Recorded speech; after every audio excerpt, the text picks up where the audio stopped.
It was Friday night and I was alone at home. The house was unusually quiet, the kind of silence that presses against your ears until you can almost hear your own heartbeat. Outside, the wind rattled the windows, a soft tapping that seemed almost deliberate, like a warning I couldn't understand. I tried to distract myself, flipping on the TV, but the flickering light barely reached the corners of the old living room. I had just finished dinner when I heard it, a faint noise from downstairs. At first, I thought it was the house settling, an old floorboard shifting under its own weight. But then I realized it was too deliberate, too rhythmic, a scraping sound, slow, deliberate, like nails against concrete. My stomach twisted. I had lived here for years, but I had never heard anything like this. I froze, standing in the middle of the hallway, listening. The sound stopped for a moment, then resumed, closer now, as if whatever was making it was moving toward the stairs. My hands shook. I wanted to call someone, my phone lying on the kitchen counter, but my body refused to move. The rational part of me screamed that it could be nothing, a mouse, a raccoon, the pipes, but a deeper primal part of me, the part I couldn't silence, knew better. I debated running out the door, leaving everything behind. But something anchored me, a mix of fear and morbid curiosity. Slowly, I crept toward the basement door. The air grew colder with each step, the hairs on my arms standing on end. My hand trembled as I reached for the doorknob. Metal, icy cold, biting into my palm. Then I heard it, a whisper, faint, hollow, coming from the darkness below. "Why? Are you here?" My heart skipped a beat. I didn't dare respond. I didn't dare move. The basement light switch did nothing, leaving the stairs shrouded in complete darkness. I could feel the air itself pressing down, thick and suffocating. And then I saw it, a shadow at the bottom of the stairs. A figure tall and unnaturally still, long black hair spilling over its shoulders, its face obscured in shadow, but the eyes white, completely white. No pupils, no iris, just milky, empty white that seemed to pierce straight through me. My knees went weak. I couldn't breathe. I couldn't speak. I could only stare. The scraping started again, closer now, deliberate, echoing off the basement walls. And I realized I had to move, or it would move first. I wanted to run, to escape the icy grip of fear, but my feet felt rooted to the floor. The basement door loomed before me, black and hollow as if it had swallowed the light itself. That whisper came again, closer, sharper this time. "Why are you here?" The words seemed to crawl under my skin. I wanted to convince myself it was the wind, but the deliberate cadence made my rational mind crumble. My hands trembled as I pressed against the door. Coldness seeped through the cracks, rising in an unnatural wave, curling around my legs like smoke. I glanced toward the living room. The hall light flickered, then went out, leaving me in near darkness. The whisper became a hiss, rising and falling as if circling me from below. I strained my ears, trying to catch any other sound. The familiar creaks of the house, the settling floors, the groan of the pipes were gone. There was only her, a rhythmical scraping of something dragging across the concrete floor, punctuated by those hollow whispers. My pulse raced. I wanted to call out, to demand it stop, but my throat was tight, locked by terror. Slowly, I gathered the courage to peer into the basement. I could barely make out her shape, just a shadow at first, tall, unnatural, like she was stretching beyond the bounds of human proportions. The white of her eyes glowed faintly in the darkness.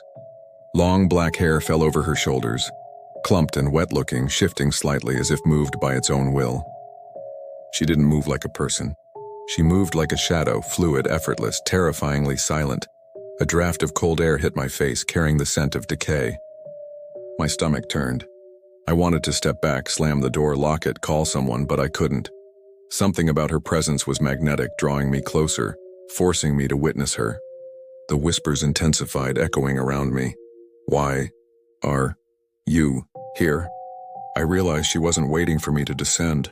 She was waiting for me to acknowledge her. I didn't want to, but I had to. Something inside me, a foolish, morbid curiosity, urged me forward. My hand touched the basement railing, icy cold, trembling violently. I swallowed hard, heart hammering, and slowly started my descent step by step into the unknown darkness below. Every step down the stairs felt heavier than the last. The air grew colder, thick like wading through fog. I could hear my own breathing, ragged and shallow, almost loud enough to mask the soft scraping echoing below. The basement seemed larger than I remembered, the shadows stretching impossibly long along the concrete walls. My imagination tried to rationalize everything, the wires, the pipes, the shadows, but the sense of being watched pressed against me like stone. Halfway down, the scraping stopped. A silence so complete it made my ears ring, broken only by the faint hiss of her whispering, "You shouldn't be here." The words slithered into my mind, curling around my thoughts. I tried to step back, but my feet refused. They felt trapped by some unseen force, as if the house itself had a grip on me. The first full glimpse of her made me stumble. She was closer than I imagined, standing near the far corner of the basement. Her hair hung like wet ropes over her pale, almost translucent skin. Her eyes glowed white, not reflecting light but absorbing it, staring into me with a cold, hollow awareness. She tilted her head slowly, and I felt a pressure in my chest, like the air itself was pressing down on me. I noticed her hands then, impossibly long fingers curling, as if she were caressing the darkness itself. She didn't move like a normal human. No. Footsteps, no rustle. She glided, her presence more of a shadow than a body. The basement light, flickering weakly overhead, caught the edges of her form, highlighting her unnatural posture and the sickly pallor of her skin. I tried to speak. Nothing came out. My throat was dry, locked by fear. She lifted her hand slowly, pointing at me, long fingernails scraping the air in a sound that made my teeth ache. The temperature dropped further, icy tendrils curling around my legs, forcing me to the spot. She whispered again, "Why are you here?" This time her voice was everywhere, surrounding me, vibrating inside my skull. I wanted to retreat, to run back up the stairs, but I couldn't tear my eyes away. Something about her demanded I stay, as if the basement itself refused to let me leave. And then, as if sensing my fear, she moved closer, gliding across the floor in a way that made no sound but made the floorboard seem to shudder under her weight. I froze completely as she moved closer. Her gliding steps were silent, but the darkness seemed to ripple with her presence. I couldn't tear my eyes from her long black hair that shifted unnaturally, almost like it had a life of its own. Her eyes, white, empty and blinding, seemed to pierce through me, stripping away any rational thought or courage I had left. I wanted to scream, to run, to throw myself up the stairs, but my body refused. She stopped just a few feet from me. The basement felt impossibly large, yet impossibly small, as if her presence warped the space itself. I could see her skin now, pale and translucent, veins faintly visible beneath it like the house itself had bled into her.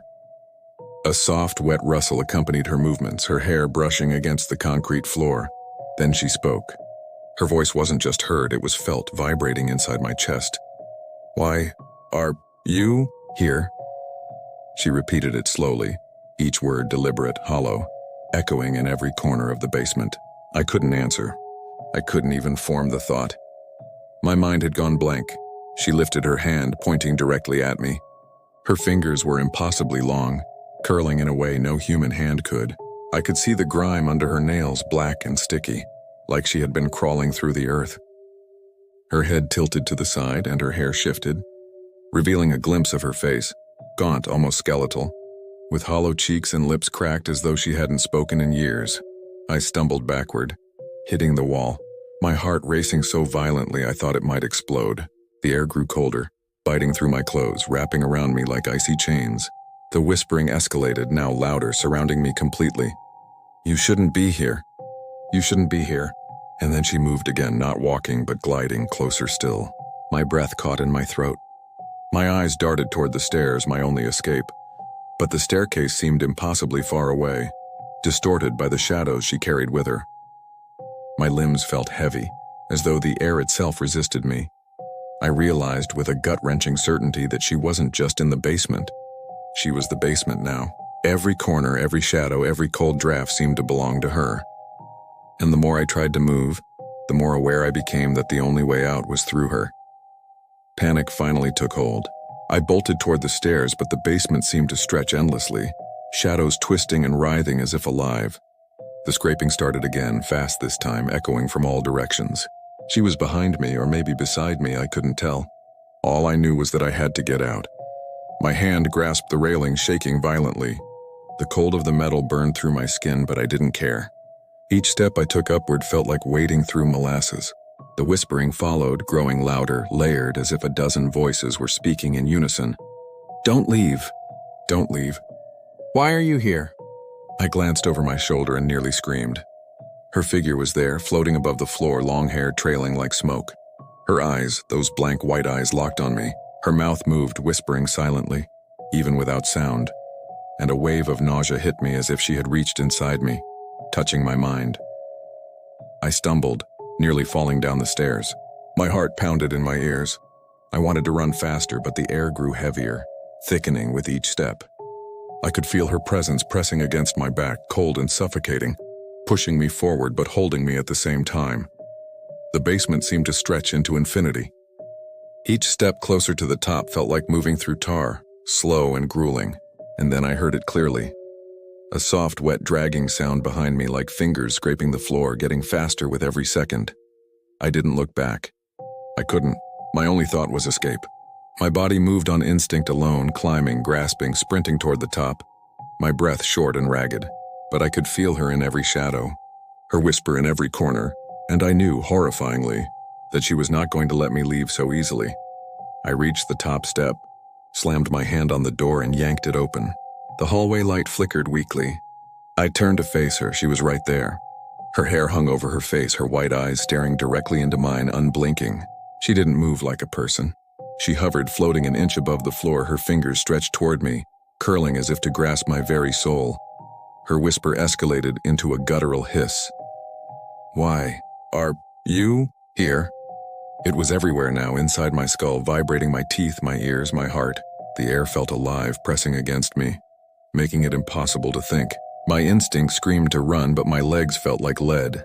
Then I saw the full horror of her face. Hollow cheeks, lips cracked and pale, and her eyes, endless white voids like looking into something that had no bottom.